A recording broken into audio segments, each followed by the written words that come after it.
And now, it's time for another Dice Tower review with Tom Vasel. Hello everybody, I'm Tom Vasel, and today we're taking a look at Super Skill Pinball 4K. Now, I'm a big pinball fan. I'm not a pinball fanatic. I've met people and you love pinball. But if I go to an arcade and there's a pinball machine there, I want to play that over any of the arcade games there. I love pinball.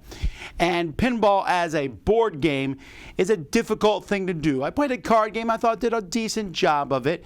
But pinball is, a fast speed style type game. This is a roll and write. It's a genre of games where you roll dice and use the numbers that are rolled to write on your things. It's designed by Jeff Engelstein, who is definitely part of the Dice Tower and part of the Dice Tower Network. And he has designed many games in the past, which I've liked. I found his games have often been more complex than they needed to be, I felt. But I was looking forward to this. But I was concerned for three reasons. One, WizKids, and WizKids' quality of games these days has been a little lower than I'd prefer. Two, it's roll and write. It's a genre that I'm a little tired of. And three, I like Jeff's stuff, but I was worried that it might be overly complex. I guess the fourth thing, if there's a fourth thing, is that I'm suspicious of any game that tries to be a pinball game. Well, let's take a look.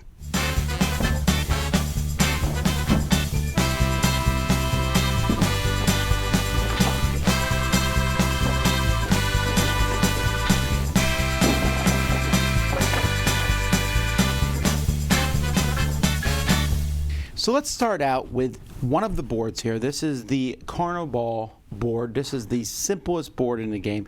It's the first one they recommend you play because it has the least going on in it.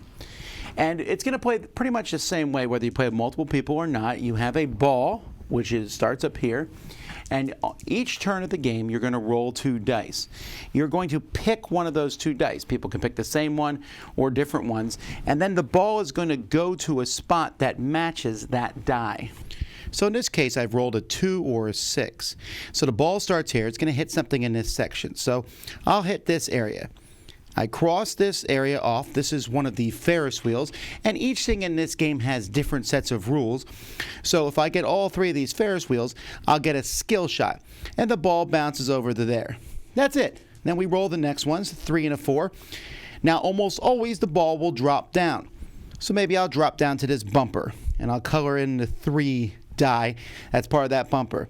That gives me 1 point every time I hit a bumper. Next time, 1 or 4.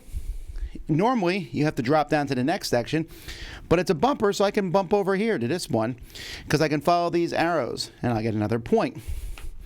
So if I'm lucky, there's a 6 and a 6, I'll bounce down here.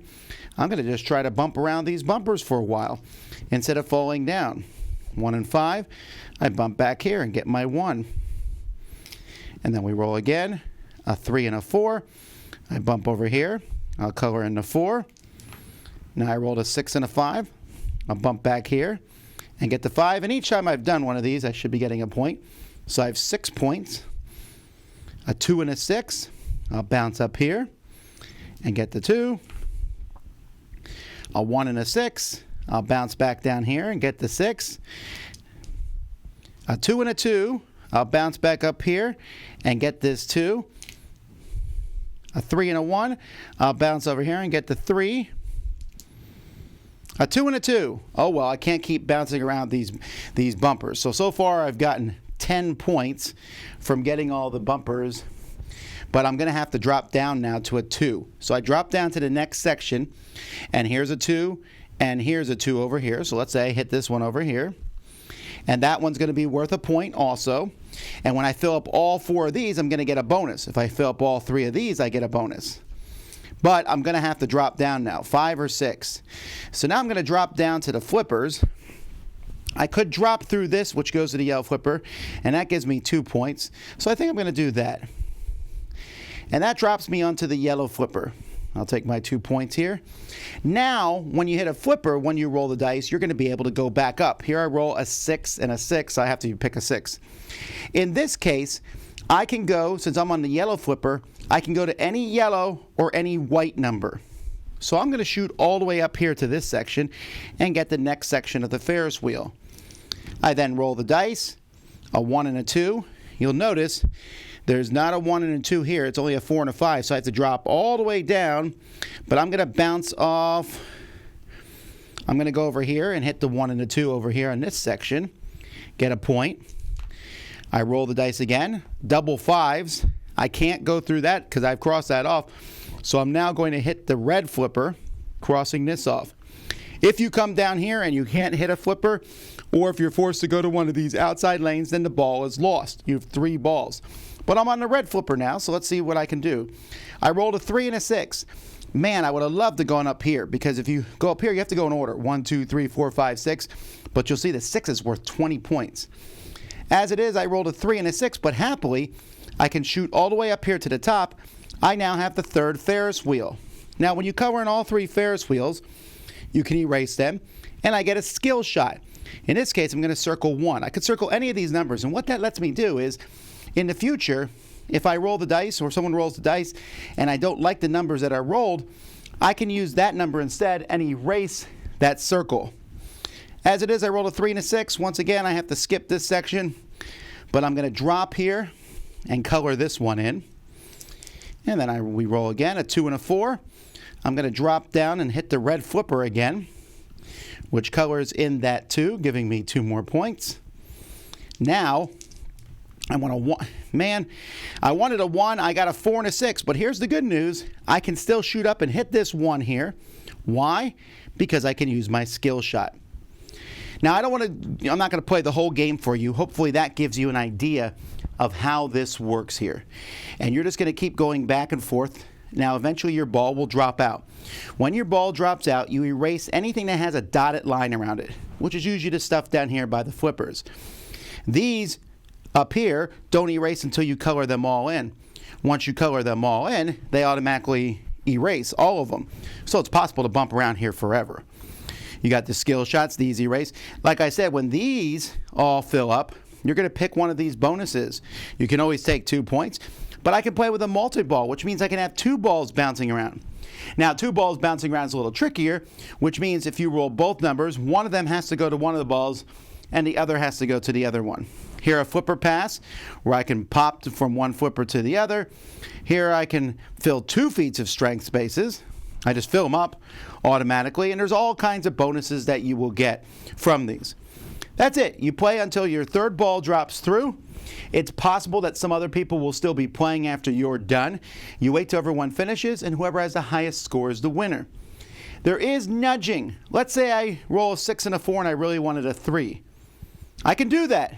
I can say I nudged, and I'll put a 1 here. Changing a 4 to a 3 for me. That's the difference, 4 to 3. If I was going 4 to 1, I would put a 3 here and nudge. Nudges could be slightly dangerous. On my next roll, if the difference here between the 2 dice is less than this number, then I tilt and I lose the ball immediately. With a nudge of 1, that means only doubles will hurt me. But it still could happen. It's a 1 out of 6 chance. If I nudge for 2, it's even more dangerous. But that only applies to the next roll, and you can only nudge 3 times per game.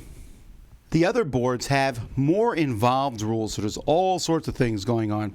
So, for example, in Cyber Hack, you have ways to get hacks, and you have these runs, and you can, when you get up in here, you can basically, if you shoot up into this spot, which is over here on this side of the board, it's kind of like an extra spot. It's a push your luck style game. You want to stay there as long as you possibly can. In this one here, Dance Fever, there's even another little board you can go up here and hit around in this board till you fall out. And there's all kinds of different bonuses that you can get.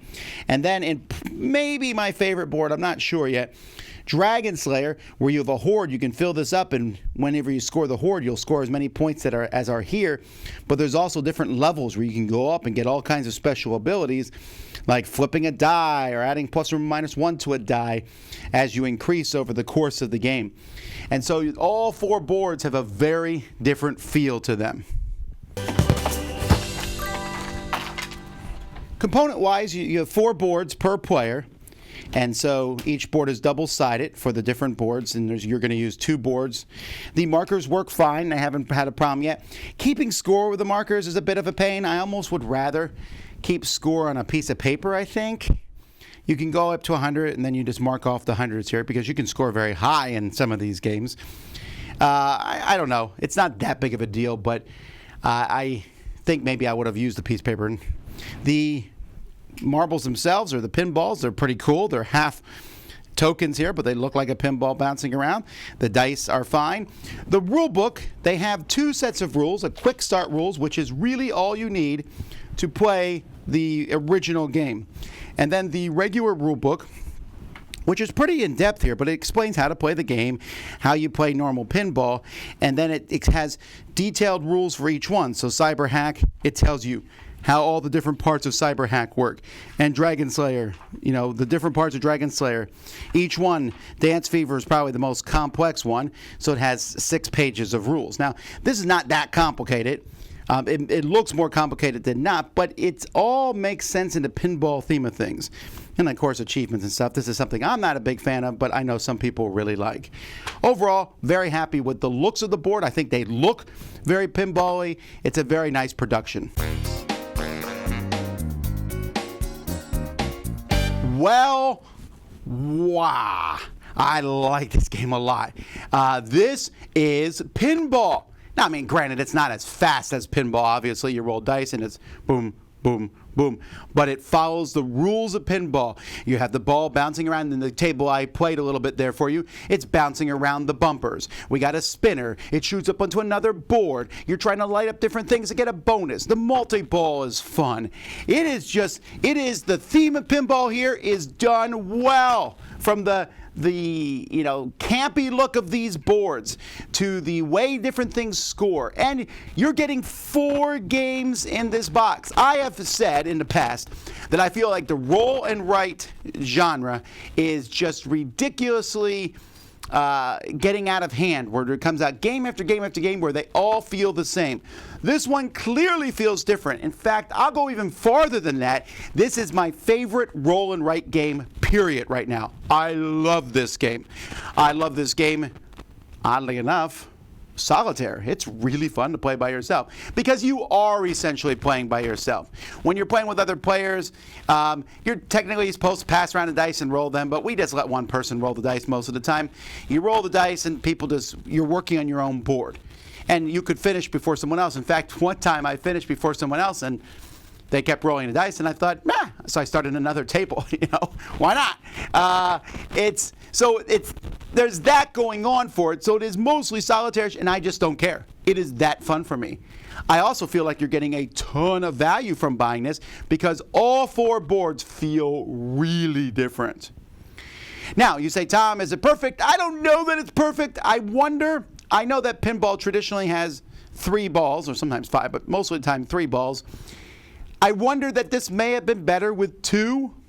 And unlike pinball, unless you're trying to tilt the board, you're not going to drop the ball very quickly. Like sometimes I play pinball, it comes up and, my first ball went down right away. I'm like, and then you have an amazing second ball or an amazing third ball.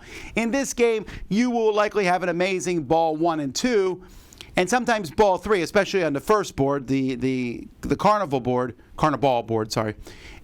It's possible that you've already used your multi-balls and used most of your bonus, and your third ball is just kind of there. But that's the minor complaint. The third ball comes into play even more so on the other boards. The multi-ball feels like multi-ball because you have to use both numbers, and so it's a lot easier for the balls to drop out. And when the multi-balls are in play, everything is double points. It's just so exciting. And I just have a blast playing this. It was so entertaining. This is also a game that feels like it has an expansion built in. Bring on 4 more boards. But let me be clear. If that never happens, I still think it's amazing. There's 4 boards in here. Each one plays very differently. It has a very strong feel of pinball. It also has the roll and write. You're rolling luck and hoping to get one of those 2 results to be the one that you need. But you can also mitigate the die rolls as the game goes by. In the one you saw, there was skill shots, and the night one you can add or subtract to the dice. The cyberpunk one has you pushing your luck, which is fun, and I almost always lose points on that. It's just so interesting how these games, each one feels different. If you like roll and write, I recommend this game. If you like pinball, I recommend this game. If you like both, then you're going to be in heaven. This is an amazingly fun game. It's one of the most fun games I've played in a while, and it's a game that I'm sitting around playing by myself, which is something I don't do very often. So highly recommend it for me. Super Skill Pinball 4K'd. Check it out. I'm Tom Vasel. We'll see you next time. Dice Tower Judgment, excellent.